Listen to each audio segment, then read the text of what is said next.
right, $20 to $34,000. 7 levels, let's go.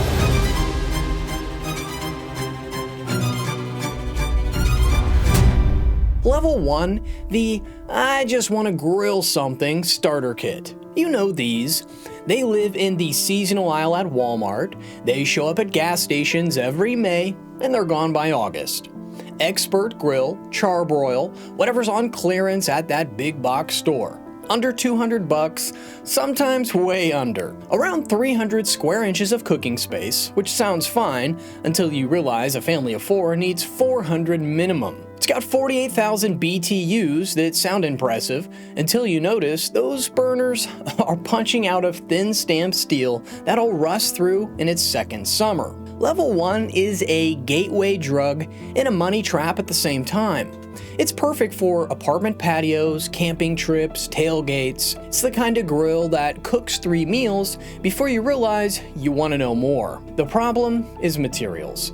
Cheap grills are built to a price, not to a standard, and you'll feel that with every single cook. Buy one if you aren't sure grilling is your thing yet. Cook on it 10 times. If you're still thinking about it after those 10 cooks, move. Because level 2 is right there, and it barely costs more. Level 2, where it starts, the Weber kettle. The Weber Spirit gas grill. The reason grilling became a national obsession in the first place. And the story of how we got here is weirder than you might think. Most people don't know this about Weber kettle. In 1952, a Chicago metalworker named George Stephen was just fed up with his backyard brazier. Open grates, flare-ups, food that tasted like ash and frustration. He worked at a place called Weber Brothers Metal Works, which built marine buoys. So he did what any guy with a welder and a problem does. He cut a buoy in half, stuck legs to the bottom, added a lid on top, put a vent in each end, and threw a cooking grate inside. Neighborhood kids named it Sputnik. He sold the first one for $29.95, which is roughly $270 today. His neighbors thought he was out of his mind. He was right, and they were so wrong.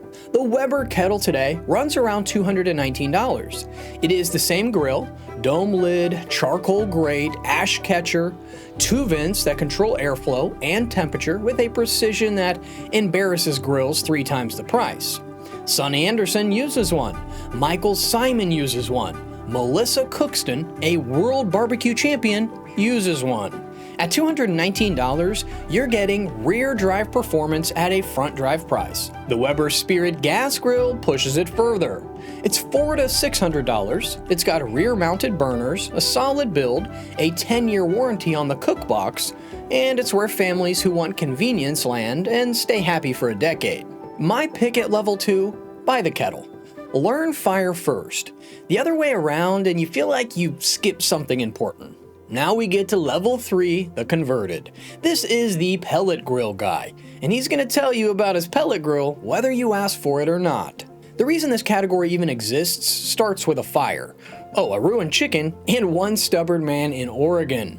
On the 4th of July, 1985, a man named Joe Traeger left chicken on his grill too long. He came back and he found the whole thing on fire. He kicked it over in his backyard in Mount Angel, Oregon, and then spent the next several months building something better. His idea? An auger that feeds compressed wood pellets from a hopper into a fire pot. No flare-ups, digital temperature control, real wood smoke flavor on a timer. He patented it in 1986, and then he held a 20-year monopoly on the entire concept while he drove around the Pacific Northwest doing demos and handing out samples to anyone who'd take a bite. When the patent expired in 2006, every grill brand in America launched a pellet grill. That's how good the underlying idea was. Today, pellet grills are the fastest growing category in the market, expanding at 7% a year. Only about 2% of grill owners have one right now, but 8% say that they're planning to buy one this year, and that gap is closing fast. The pitch is real. You dial in the temperature, the grill holds it, the wood smoke does its thing, and you walk away and talk to your guests. Grill, smoke, bake, roast, braise, all in one machine. Entry Traeger grills are around $500. Wi-Fi connected version pushes $1,200.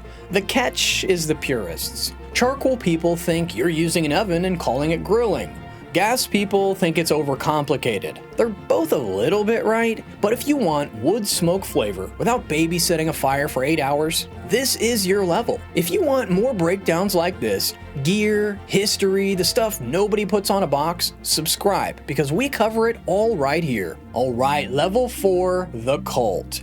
The Kamado grill is 3,000 years old and it has never once cared what you think about it. The original is a Japanese earthenware vessel used to cook rice and bake bread. At some point, someone fitted a slatted grill inside and started grilling meat over coals. American GI soldiers discovered these during World War II, shipped them home, and spent years telling anyone who listened that food tasted better and different when you cooked in one. Ed Fisher found one in Japan in 1974. He started importing them to Atlanta.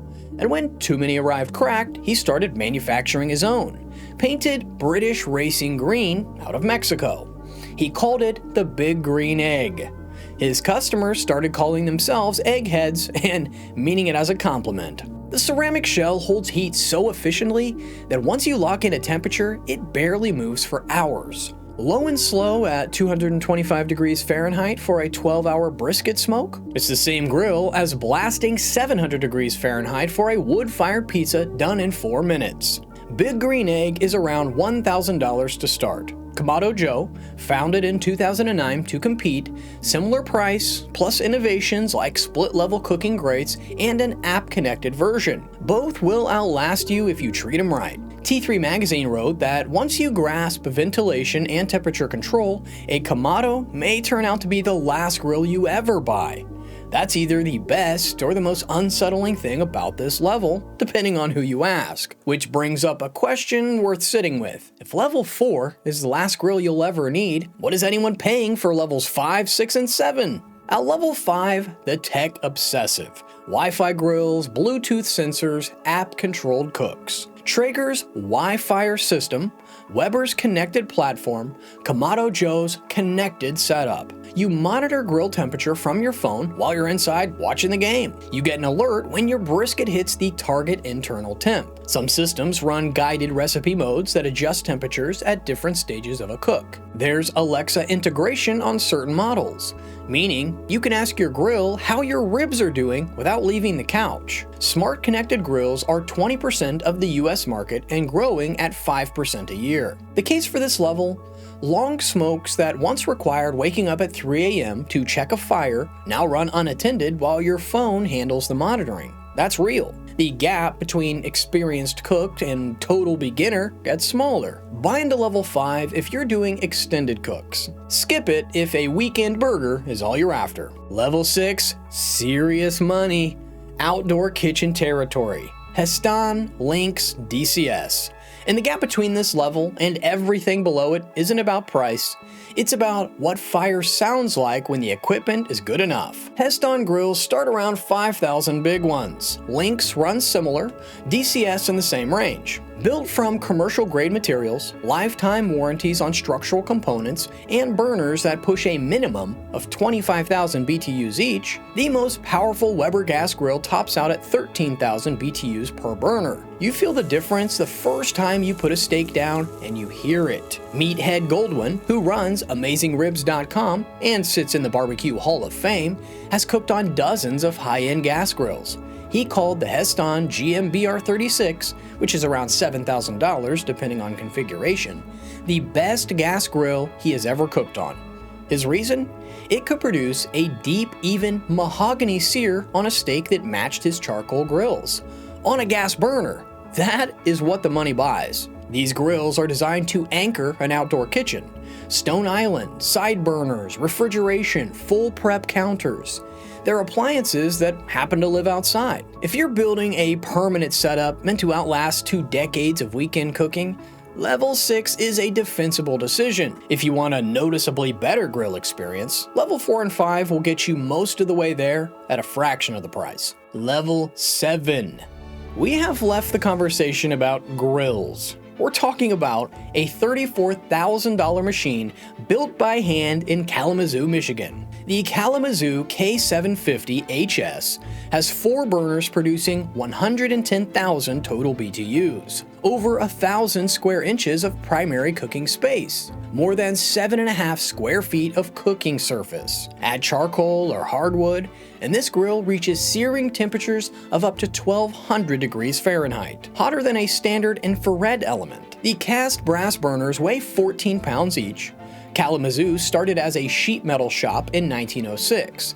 They've been building things out of metal for over a century, and it shows in every weld. There's a waiting list. People pay the sticker price and then thank the rep. The $34,000 grill reveals something nobody tells you when you're standing in the big box store comparing BTU ratings. The people who operate the highest levels of grilling? According to Yale Appliance's outdoor kitchen team, the professional grill masters don't cook with gas, not even the expensive stuff. Every single one uses their own proprietary blend of wood and charcoal on custom rigs, dialed in over years of cooking the same cuts the same way until they understand the fire the way that most people understand their own kitchen. Heath Riles started on a competition barbecue team at 18 in Mississippi and has accumulated 70+ championships. The grill matters at every level. And then, at some point, you've moved past what the grill can teach you, and everything left is you. 80% of American homeowners own a grill or smoker right now. 64% of all American adults. More than own a cat. More than even own a lawnmower. During the pandemic, people panic bought grills the way they panic bought sourdough starters and bread flour. 38% of grill owners bought a new one. Weber and Traeger both went public within months of each other, and Weber is now at a $3.7 billion valuation. People weren't stress cooking, they were remembering something. There's a reason fire, meat, and everyone standing around waiting for food to be ready is one of the oldest things humans have ever done together. The levels are real, the gear matters, but the obsession isn't about the equipment. The equipment is how you get back to the thing itself. Start where your budget lands. Move up when you're ready. The kettle will be waiting.